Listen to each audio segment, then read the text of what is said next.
So I'd like to welcome the audience to Freelancing in the World of Work. We're going to discuss the findings from the study that I conducted with John Younger beginning a year ago. John, of course, being a world expert in freelancing work, writing for Forbes and in other domains. We collaborated together in developing a survey that looked at how people are experiencing freelancing, particularly during the period of COVID-19. I'd like to introduce my collaborators today in the event, Clara Rebello, who has been our graphic designer and person interacting with everyone to make us move ahead and dealing with all graphic and detailed aspects of our work, and George Klemp. George and I were graduate students together at the University of Wisconsin many years ago, virtually 50. And because of the blessings of LinkedIn, George has reappeared in my life, and he will share with you a little bit of his background. George, take it away. Okay. Well, I was at the University of Wisconsin with Jerry back in the late 70s, and we were best friends at that time, had different research interests, but nevertheless lost touch after a while. I went to Yale University for my PhD. Jerry finished his at the University of Wisconsin-Madison. And I was more involved in practical application of psychology in a consulting firm called McBurry & Company, and now part of Spencer Stewart as an organization. Jerry became a professor at University of Toronto. And due to happenstance, and I think luck of the draw, he reached out to me to see if I could provide a human resources or talent perspective on the work that this represents. I was not only so glad to do it, but so glad to reconnect with Jerry after these many, many years. So that's the story that's there. The story. And Clara's been the continuous source. Clara, tell us about how your involvement with interpreting the narratives. How did you come in that way? Of course. So my approach to the narratives was to look at the scores under each freelancer and extract the top 50 under each ones. And my reason for doing this, although our survey was excellent and we looked into a variety of different aspects of the world of freelancing, especially during the pandemic, we still wanted to do a deep dive into the experiences of freelancers on an individual level so that we could get a deeper understanding of what sorts of freelancers do we have here, what their unique goals are. And with this kind of information, we would provide that to the platforms that worked in collaboration with us, the ones who helped us reach out to these freelancers. And with this rich experience written down in reports, they could look through that and then provide support according to the needs of these freelancers. Great, thank you. So what we're going to do, this is really part two. John Younger has written an excellent summary of the findings from his particular viewpoint, reflecting John's particular approach, and I recommend it to you. It begins with an examination and exploration of the history of freelancing as a domain of work, and goes on to John's particular take on the implications of the work with a strong focus on the theme of satisfaction. Now, what we're going to do here, George and I share in common statistical heritage. We share in common a strong emphasis on motivation.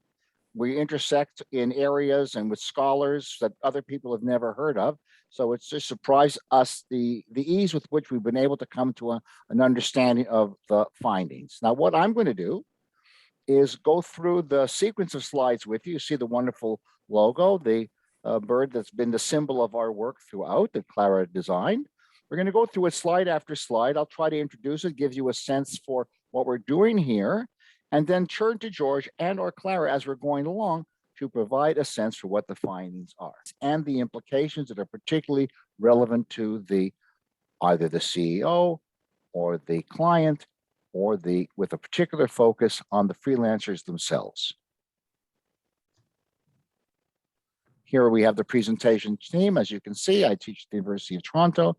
George is a partner in Cambria Consulting, senior consultant with Spencer Stewart with a focus on leadership advising. And Clara, as you know, is my former student as an undergraduate, as a graduate student at the University of Toronto, and she has served in the research assistant capacity throughout this study. Here you have a wonderful slide that Clara's created of the 78 sponsors of our work who've come in at $1,000, $250, or $5, reflected in the size of the font of the names, who have all been very helpful in coming to the University of Toronto, so to speak, and helping us cover the costs of engaging in this kind of work. So thank you very much to them. So the origins and purpose of the Global Freelancer Study we'll review with you. As you can see, there are three stakeholder perspectives: the platform CEOs to whom the study was primarily addressed and who covered the cost, the organizations that engage freelancers on short or long-term bases, and the freelancers themselves. George, how do you see the difference between the interests of these three groups? Well, the platform CEOs have an interest in having more people access their platforms and seek opportunities and engagements in freelancing. Organizations want to have access to freelancers that they need at a given point in time to bring on a temporary basis. And so they also need to interact with the platforms and access high quality talent. Now, the freelancers themselves is an area that we really wanted to emphasize because they're not necessarily included in number one or number two perspectives. So what we're going to be talking about is taking a deeper dive into the motivations, interests, concerns, and opportunities that freelancers have. And as we see during the era of COVID-19, how those have remained either stable or have enhanced as the nature of work has been transformed dramatically for many people during this time. So as you can see, the research interest, as stated from the outset when John Younger and I began our collaboration, was to understand the world of the freelancer and the movement toward a gig economy and the preference for freelance work over traditional office work. This kind of transition, which of course has been enhanced during the course of the COVID-19 pandemic. And of course, the goal is to help freelancers grasp their own attitudes and goals more closely and more clearly. So as we do our deep dive into the findings, this is how our survey was created. There are different parts of the survey that concern your freelance career and comparison of the self with others. We're not going to go into all the detail. Satisfaction, and John Younger has done excellent work talking about the index of satisfaction. We're also going to be talking about people reflecting on their own work style, reflecting on their work with freelance clients, and in particular, in addition, closing with a discussion of freelancing during the era of COVID-19, a unique period in our history. So I'll give you a characteristic of the sample and the research methodology. John reached out to, as it turns out in the end, 78 different platforms, working with the CEOs, encouraging them to disseminate information about our study to the people who are associated with their platforms. And people visited the website at the University of Toronto to take a look, a preliminary sniff, so to speak, at the survey and decide whether they wanted to go on with it. John, in particular, created the items related, of course, to his area of expertise, the world of work, the different features of them, different aspects of satisfaction.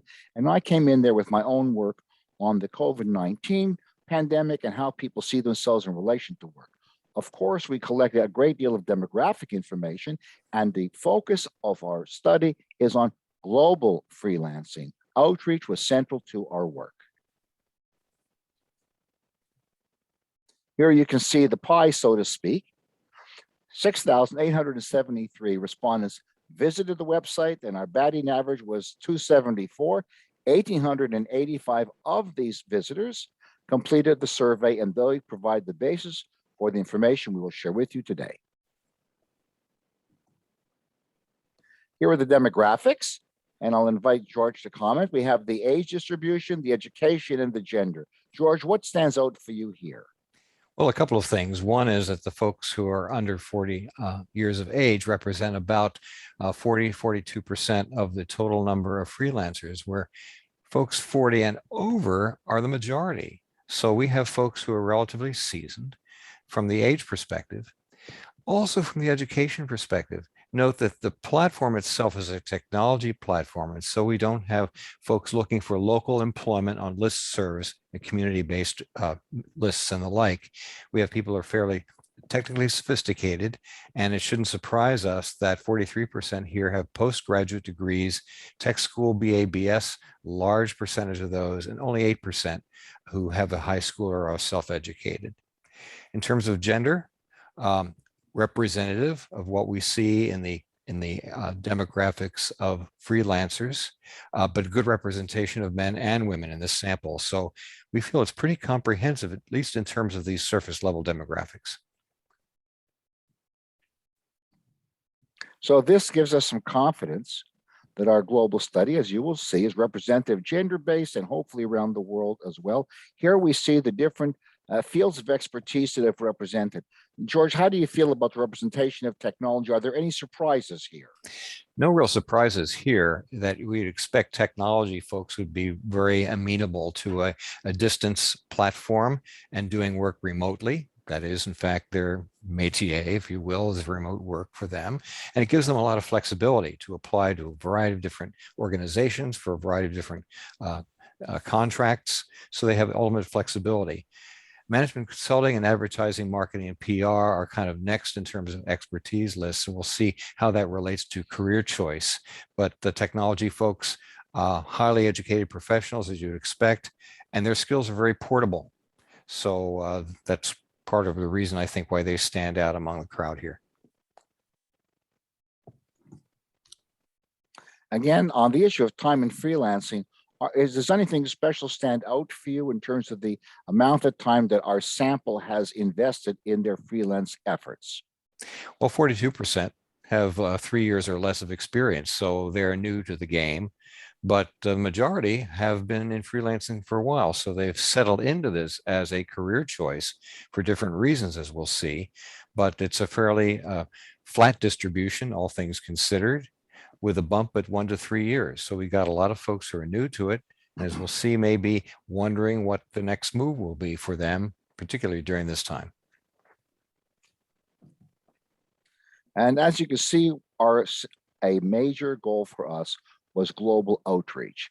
And we have representation from around the world in different proportion. We did our best to engage with platforms representing different domains of the world. Does anything stand out here in particular? Well, 60% are from the UK, EU, Nordics, and North America. The rest are scattered all over the globe in different percentages. Latin America, 16%, strong percentage.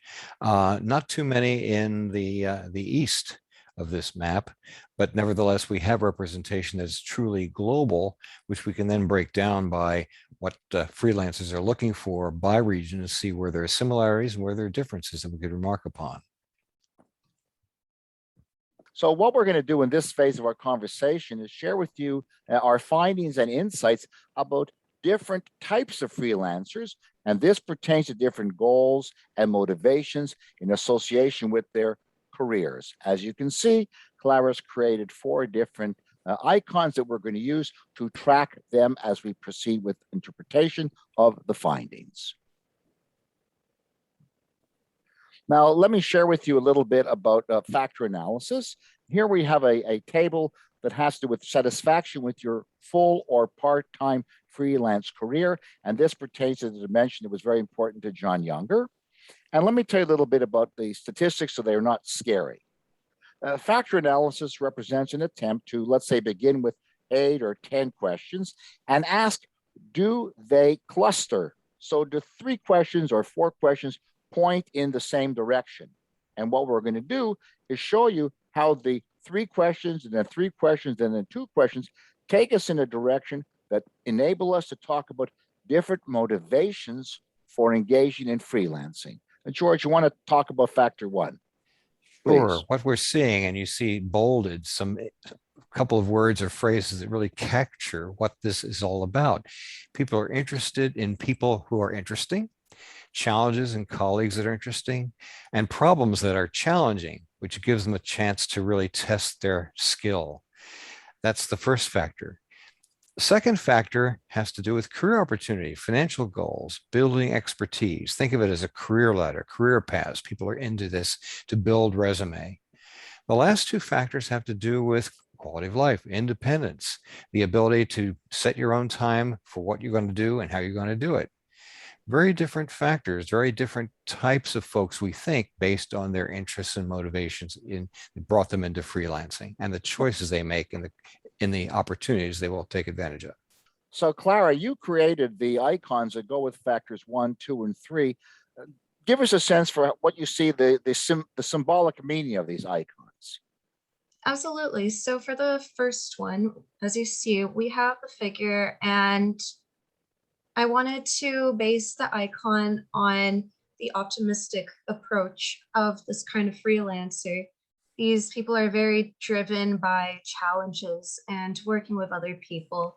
They don't treat challenges as much of something that will get in the way of their career growth or whatever goals that they set up along with their freelancing work, but more they see it as opportunities. So the light bulb in there is supposed to represent that idea of how can I take this and make it into an opportunity for myself for constant growth and progress. And your little house. Yes, and there's a little house, and then I added the briefcase in there since the person is very much driven towards building the expertise, like George said, and looking for opportunities. And I have the briefcase in there since it appears to be a universal symbol of the career field in general. So since that is what's mainly focused and what the person wants to bring home with them, they want to bring home with them that feeling of they have a career in freelancing that they're enjoying and is helping them build their resume or CV. And whether they want to continue freelance in the short term or in the long run, regardless of that, they're still taking those career opportunities that I mentioned with them for their goals. And they're bringing home the big bucks in the suitcase. There you go. Perfectly summed up. And then as for the last one, I chose this little figure who was doing a little yoga stretch.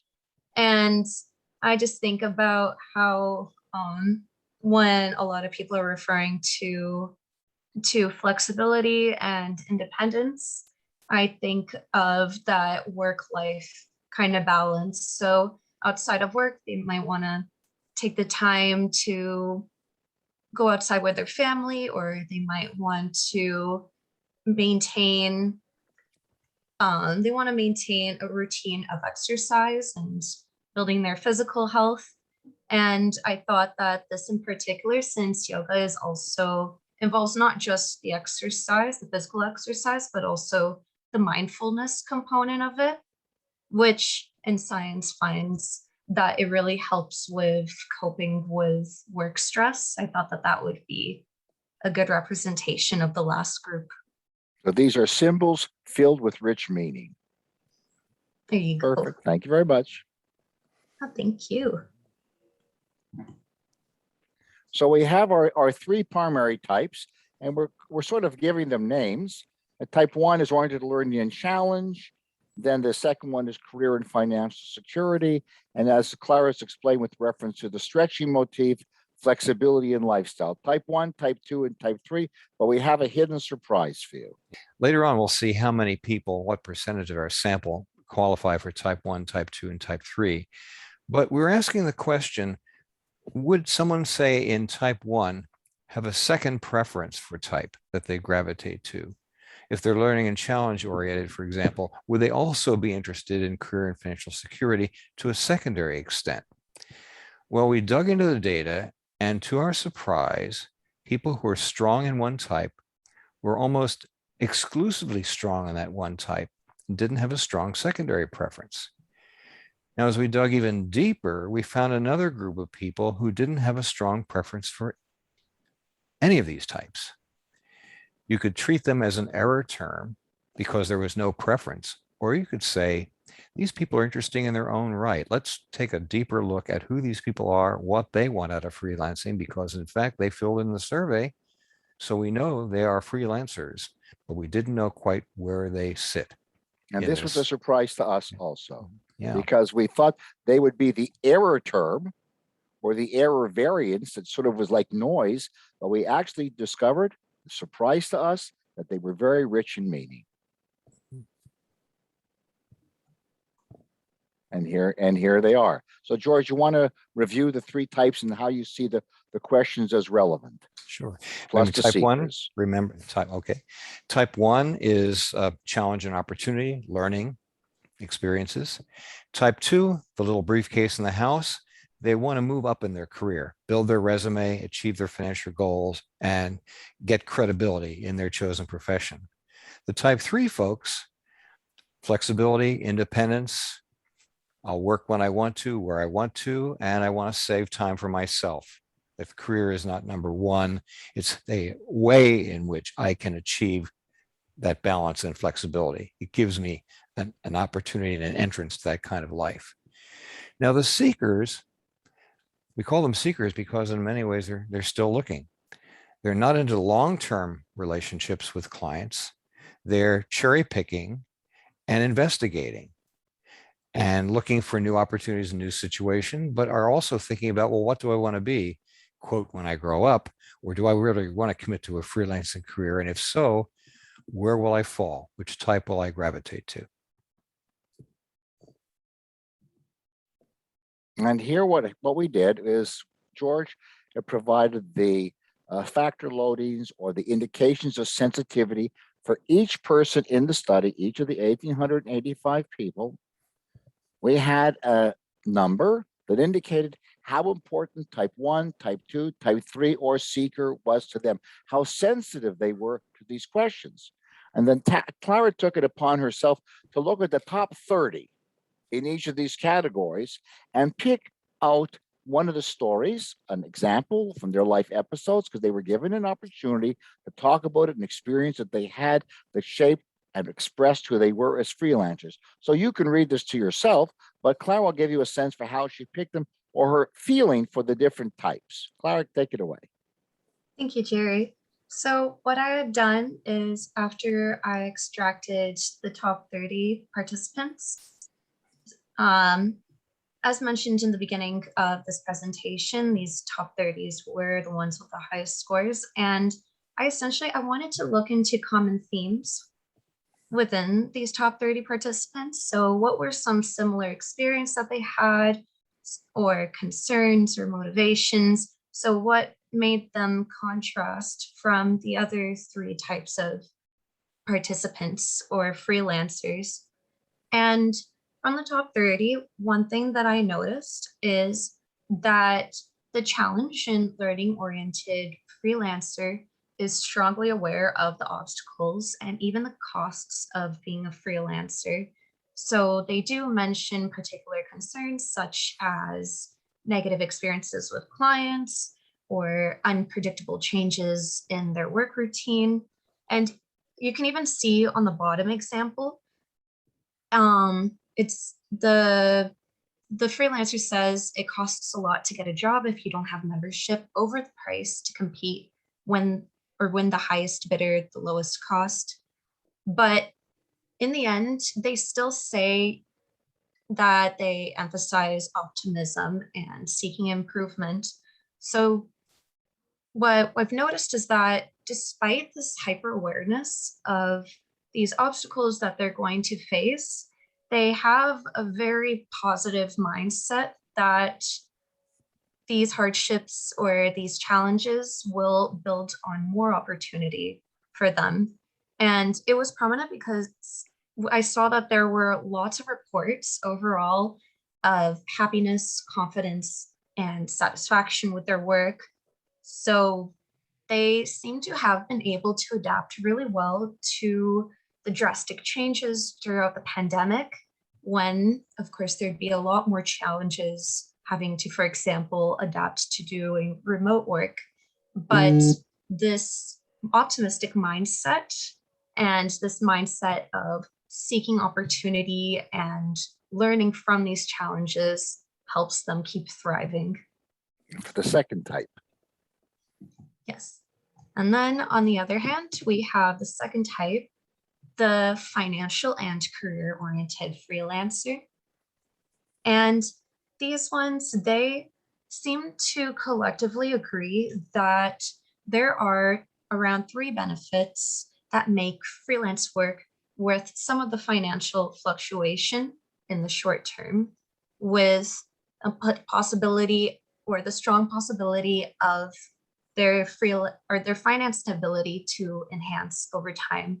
And these 3 benefits are the freedom of being your own boss, the networking with clients, and the gained experience.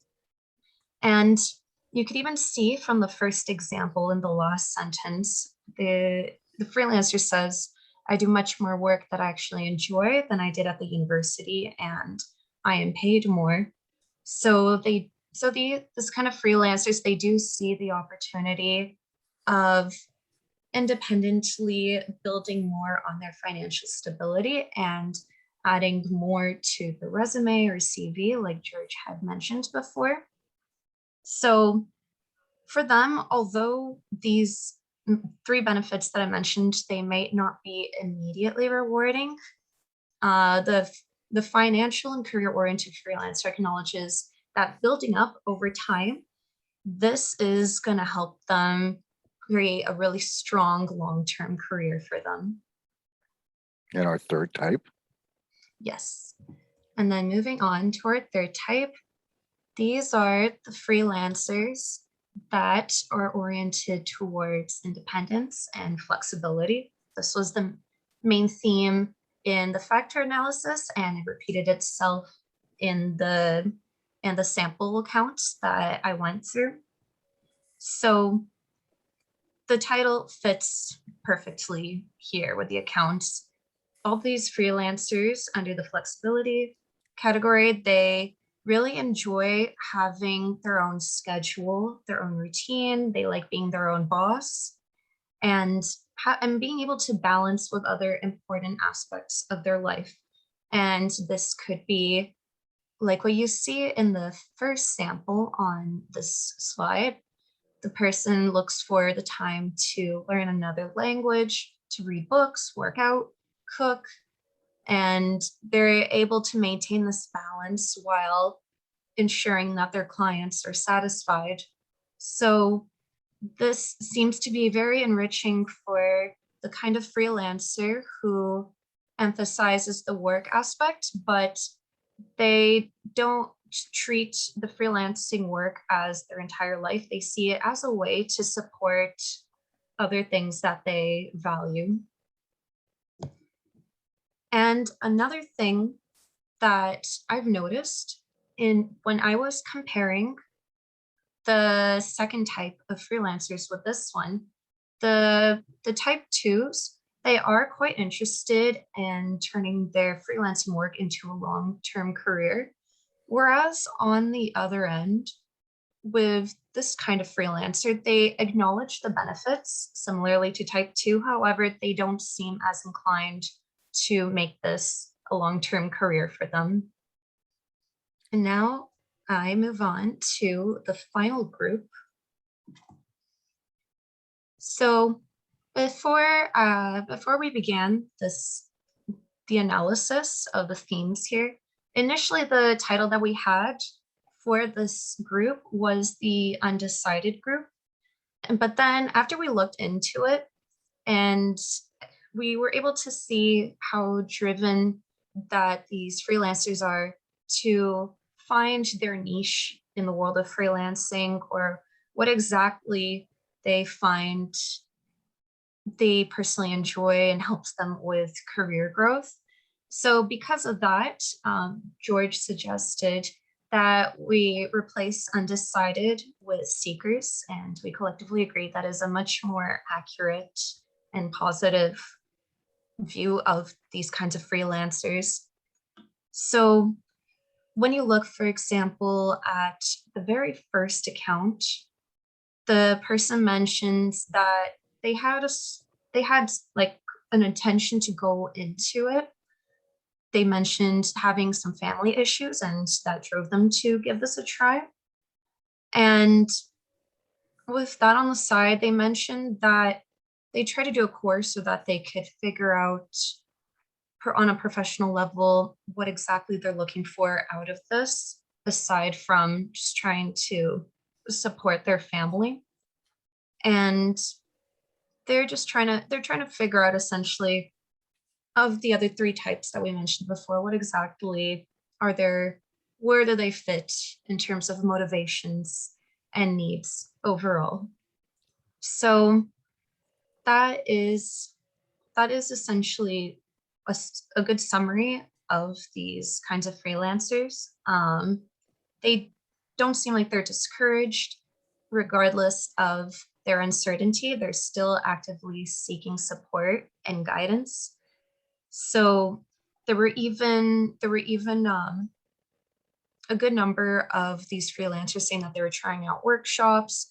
They were talking to mentors, to consultants to figure out what they need.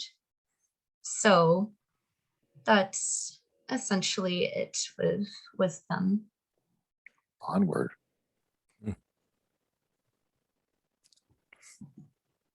So I just want to summarize one thing here. As we go on explicating the details of the findings and the implications of this, I think that the listeners, the viewers can decide, well, where am I? Am I in the challenge type? And we see that they're not just interested in challenges, they face challenges that they've overcome. Am I into the finances and the security? Am I into the lifestyle and flexibility? Or it's important to admit I'm a seeker because I'm not quite sure how I fit in. But remember, 27% of the people who visited the website chose to participate in the study. So the seekers are not an accident. They had something to tell us. Each of these four types has something they wanted to share with us and then with you. So George, what do we see here by way of how they're distributed across the age groups? Well, one thing independent of age group is the percentage of folks who are in type 2 regardless of age. Generally speaking, the largest percentage until you get to age 50 plus are in the type 2 group. But as you look at this more carefully, you see that those who are under 40 are more interested in building a career. It's sort of like the motivation of youth to establish oneself as having presence in a particular area of interest. Beyond that, though, you start to see a trending upward of folks who are more interested in learning and challenge. Age 40 and above, percentages creep up there. To a certain extent, but not a very strong extent, you also see that reflected in over 40 folks in interest in the flexibility and lifestyle. It's not terribly significant at this point, but we'll start to see some differences by location of these folks. Now, the seekers, between 16 and 20%, a fairly stable percentage of people regardless of age group. That is interesting for a lot of reasons, one of which is it doesn't matter when you enter the pool. You could still be looking for where you want to land.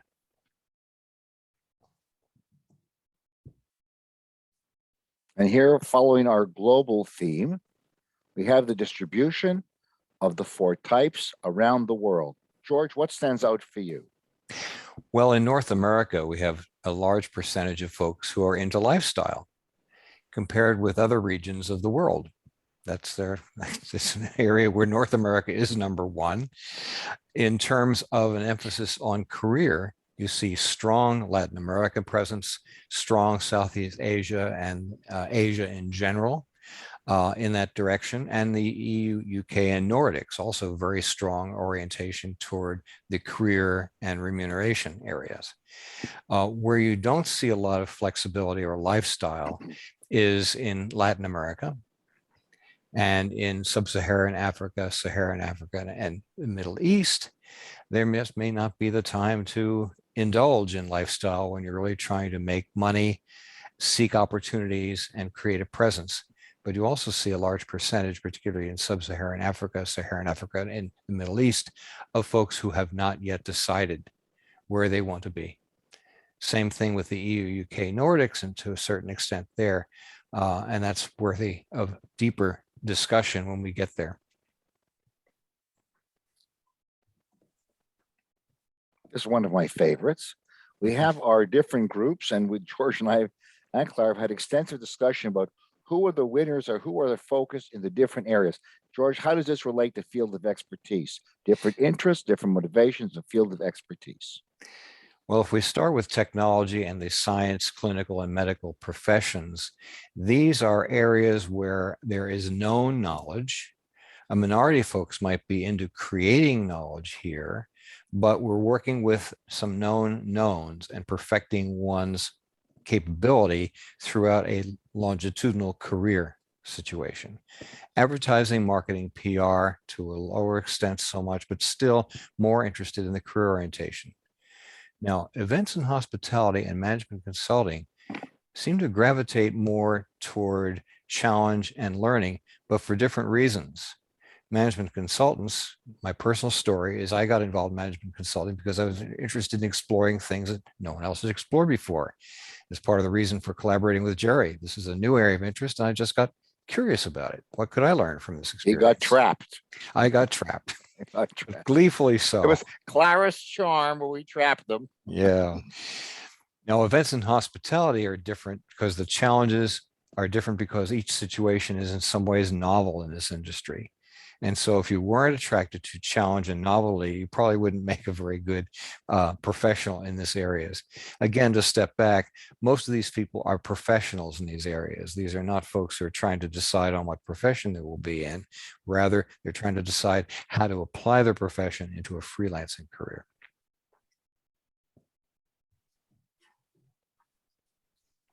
Now here, a different feature of the survey takes a look, as we did in the earlier COVID-19 survey at the University of Toronto, taking a look at different kinds of work styles.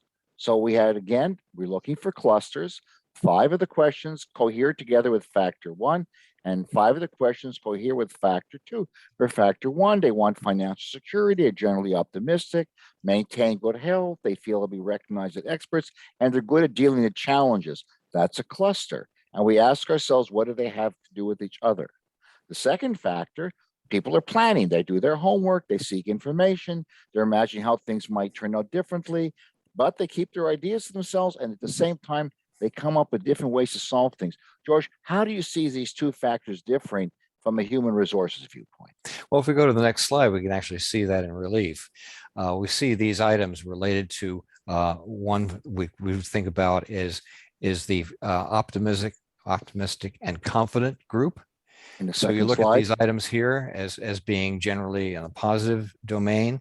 The last set of items have to do with really paying attention to things that can interfere with my success. So for example, tending to keep my ideas to myself, self-protected, I keep my own counsel. So if we go to the next slide, we can see actually how this plays out by our 4 types of freelancers. And here we are, when we see the folks who are into ideas and challenge and career, we see high degree of optimism, high degree of I can do it, I can make it. The freelancers who are in the, if you will, seeker category are less sure. It makes sense given who they are, and they're still seeking and searching for where they want to be. So they're not quite so sure. Now, factor 2 represents people who are more keeping things close to the chest, being protective, making sure that they can carry on despite whatever is going on in the world. So these high percentages suggest not danger signals, but rather high degree of vigilance, high degree of concern, and being protective around that. Where the lowest percentage of folks who are still trying to figure out where they are may be less concerned because they haven't decided on where they're going to be. So they don't have a reference point for being concerned and vigilant about what, for example. And just to remind the listener, the viewer, these percentages represent people who were strongly agreed on a 7-point scale. So when we look at their actual numbers, they were at the top end of the scale. They were confident and consistent in their view on each of the scales. So now we turn to freelancing in the area of COVID-19. Given that we're in a pandemic, hopefully emerging from it, but life and work will change, we asked ourselves the question, how did these 3 different kinds of motivations, dispositions, orientations, how have they been affected by the facts of the pandemic? So George, give us a sense for what you see factor 1, 2, and 3. How are they responding? Well, Please. factor 1 is like the glass is more than half full. This has created opportunities. At least people who would score high on this one would say, yes, that I will benefit from this. I see opportunity for people like myself. The second one has to do with keeping abreast of what's going on that could interfere with my being successful. So I'm concerned with people who are not paying attention to taking the right steps. Competition could go up. That could be a problem for me getting an assignment. Social media is sort of like what's going on in the world. How can that impact me? It's not traditional media. It's what's happening, what people are saying, what's the buzz in the market. Where the last two have to do with, am I taking care of myself? And do I feel confident in that I'm not going to get COVID-19 because I am taking care, doing the right things? And so here we have our 4 types, the 3 types plus the seekers. And we have the 3 factors that George just described. And the question is, are there differences among the 4 types in the relative importance or sensitivity to these factors? And the way George looked at this is he's asking about people who strongly agree on the 7-point scale. This question is important to them. So how do you see the difference here, George, as a function of different styles and dispositions? Yeah. Well, the factor 2 types, the career types, are almost playing a bit of a zero-sum game. That COVID-19 has created more opportunities for me and maybe fewer opportunities for other people. So that's worth experiencing in a different mode. We don't have to see what the comments of people have to say about that, those who identify with this group. So it's better for them, not so good for anybody else. They show more optimism in terms of the challenge of COVID-19. They will find a way. The second group of items, low percentage scores altogether, which means people are not sharing a lot of information. They're not relying on social media alone for information so much, don't find it so difficult. So you look at these percentages, what it tells you is that about 60 to 70% of the folks score lower in terms of how they agree with statements like this. So it's a concern. But then when you look at the anxiety for these very same people, they are taking care. They are vigilant. They are doing the right things. Look at the last behavior. I'm doing what's necessary to lower my risk of contracting COVID-19. That spills over into the preceding set, which is if I'm taking care of myself, I'm not finding it so difficult. Those who are not taking care of themselves will find themselves difficult. And so we see the seekers not quite being at the level of the others, still in the positive territory, but aren't as sanguine about how this could affect them personally. So now here's a different phase of the work. We have 3 groups. We have the platform CEOs, for whom the high-performing freelancer will ensure success of their platform.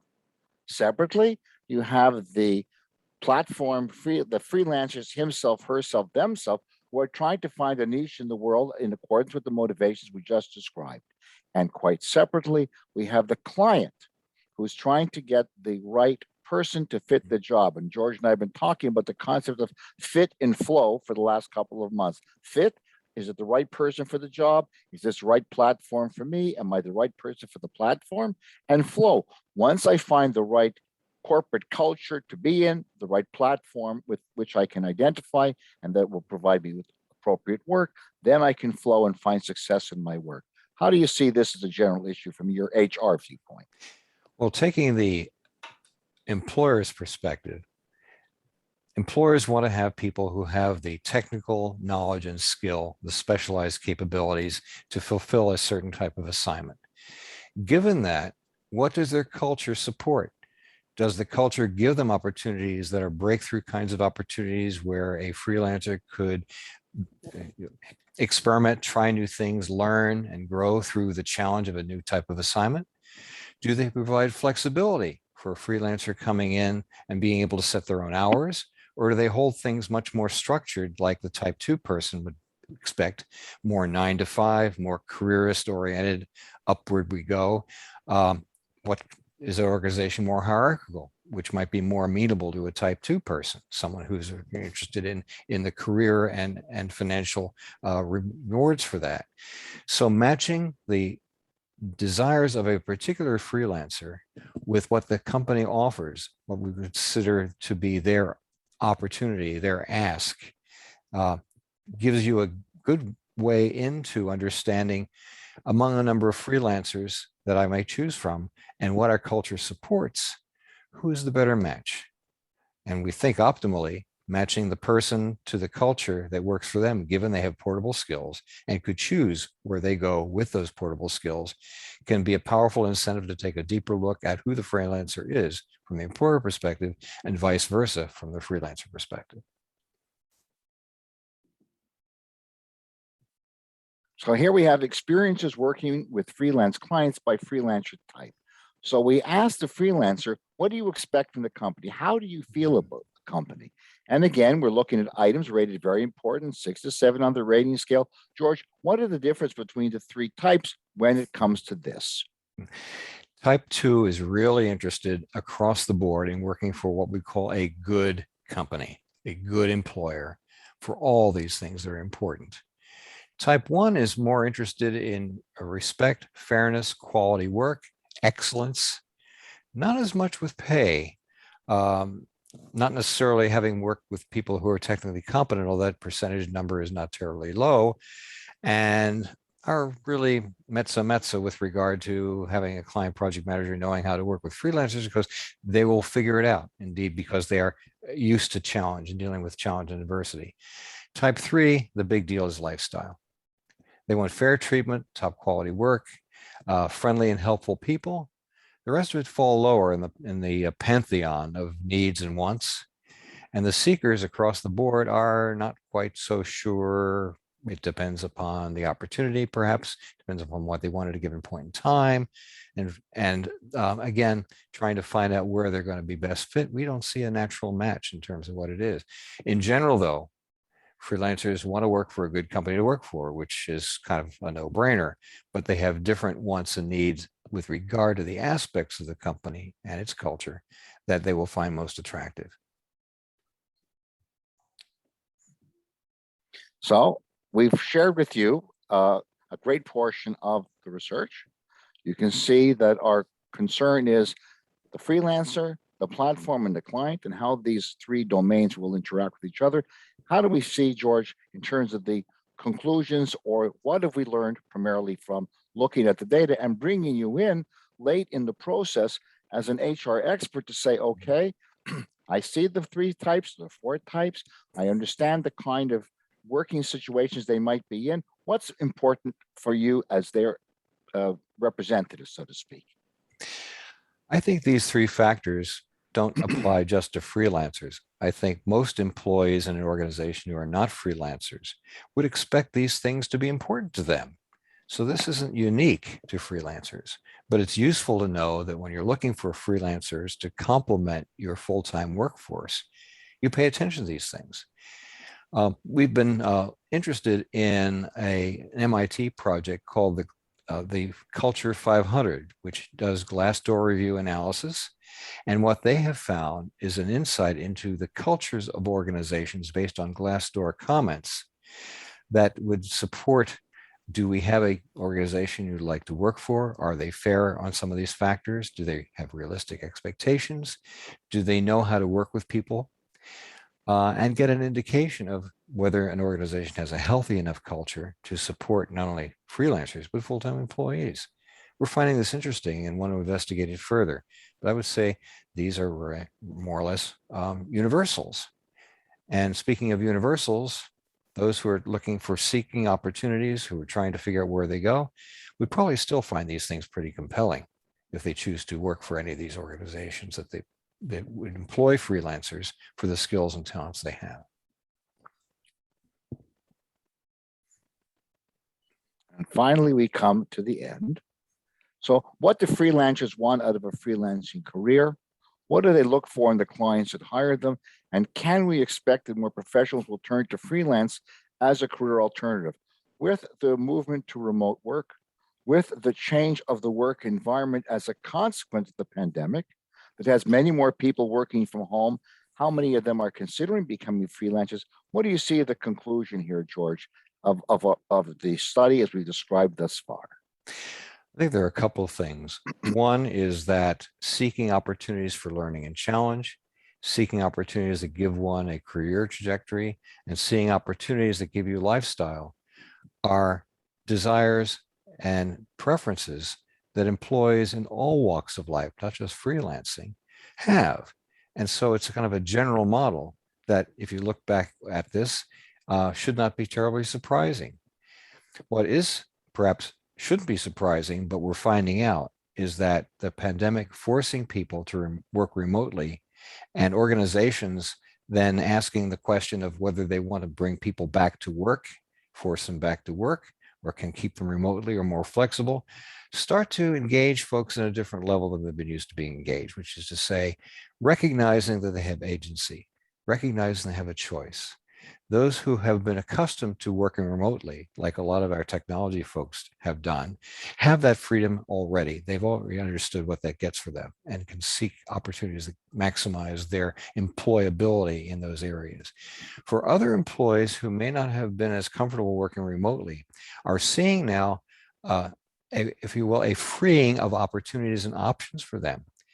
What we're seeing also is a number of people, particularly young professionals who are starting out, are saying no to traditional types of employment and are looking for other ways to which to engage their skills.